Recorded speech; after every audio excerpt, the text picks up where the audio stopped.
the people sort of enjoy it more and actually roleplay a bit.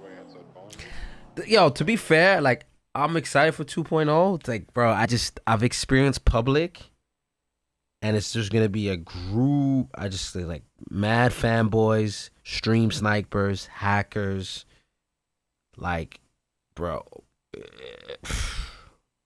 admins like they gotta work overtime, bro. I'm not gonna lie.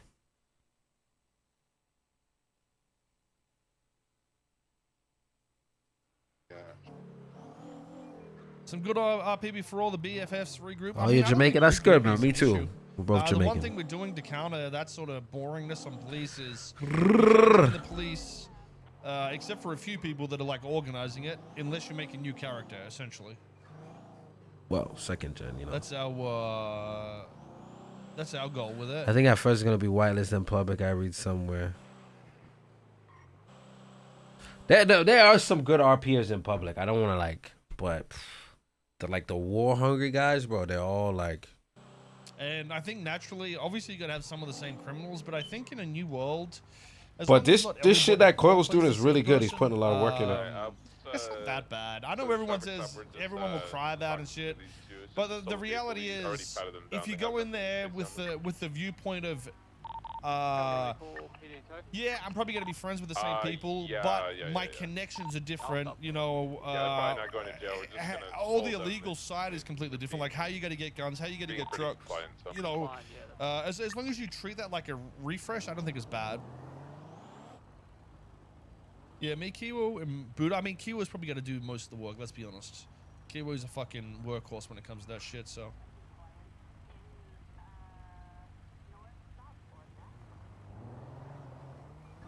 But yeah, you have to make new connections and shit in a new world naturally, so. And with how I've set up the shit, so. I can go show you some of it. It's very basic with like how we've set up a few of the newer elements that like, you know, will cater for 200 slot servers or whatever. But so for instance, the Lucky Plucker is going to be a shop there now, where you can go in and order food and people can work out the back and get paid for working there and shit. But it's public, so you don't have to get... it's basically a rep system, so the more you work there, you can eventually become the manager sort of thing, and then, like, kick people off duty and shit if they're fucking annoying you and stuff. So, obviously, the potential for RP there is going to be pretty interesting. But I also made it so... You know how in 2.0, you had, like, quick fix and shit like that? So, you would have to own the shop and fill up the shop with materials. It's no longer like that.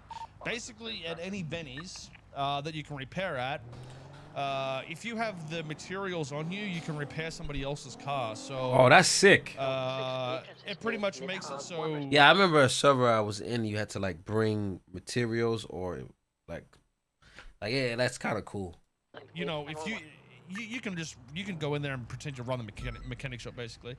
And make money that way, because if you go in there, right, and it's like $500 to repair your vehicle, or a guy can be in there with one bit of plastic and one bit of glass, and he can repair your vehicle for like $20, he gets the profit. You know what I mean? So there's a lot of openness to how, you know, people can make money civilian side as well. Same with PDM, it's also open for anybody to work in there. That's cool. You just walk in there, start the job, and you go on, sort of thing. Yeah, it allows like anybody to build, you know. So it's not necessarily like whitelisted, you know. The shop just runs itself, so so people can like really build. Order your food, and then it just comes in your inventory a little bit after. So it all functions without people, but you can't repair your car if you don't have the materials. So no matter what, you're gonna have to get materials to fix degradation, but you know, there's got to be money in that, so people are going to do it either way. Yeah, like incentives, right? Will there be owners of businesses? No, everything's done based on how you work there and what you put in. Same with even like gun crafting and shit. You can craft weapons, lockpicks, everything like that in gang areas, but it's done on reputation. So the more you craft, the more you unlock, but if you go to jail, you lose 10% of your level. See, this is really good, right? Because if you're a grinder, but then you also rob, your it will bring you down. And then on top of that, it's in gang territory, so you kind of have to like RP your way into so you're good with the gang. So like if a guy was like, "Yo, I can get any gun I want, and I'll sell it to the gangs for like half price as long as they let me in like the hood." If he's saying it's guarantor, so it essentially it leaves so much room for like RP. But it's good to have a clean guy. I feel like Mateo would like that. I could see Mateo like doing that and just being clean. That's good, bro. So you can't really fuck around to be a crafter at the same time. You know what I mean?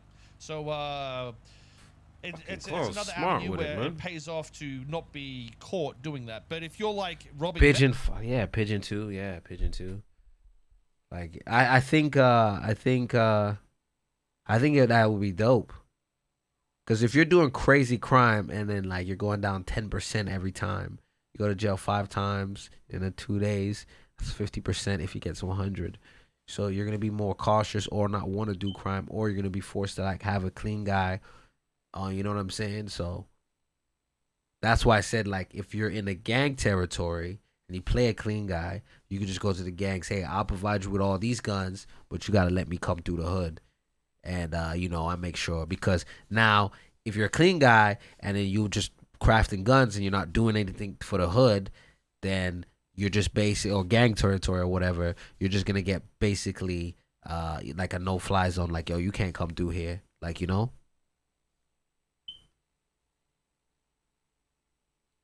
banks, you're not going to be very good at crafting because you're going to end up going to jail, and losing 10% of that shit. Yeah, this is cool. So there's a lot of systems that are open, but obviously I'm testing shit like this for 4.0 and seeing how bad or good it can get. Yeah, for sure. But I do like the idea of much more open systems. It's definitely gonna be like gold. 4.0 with more, And like when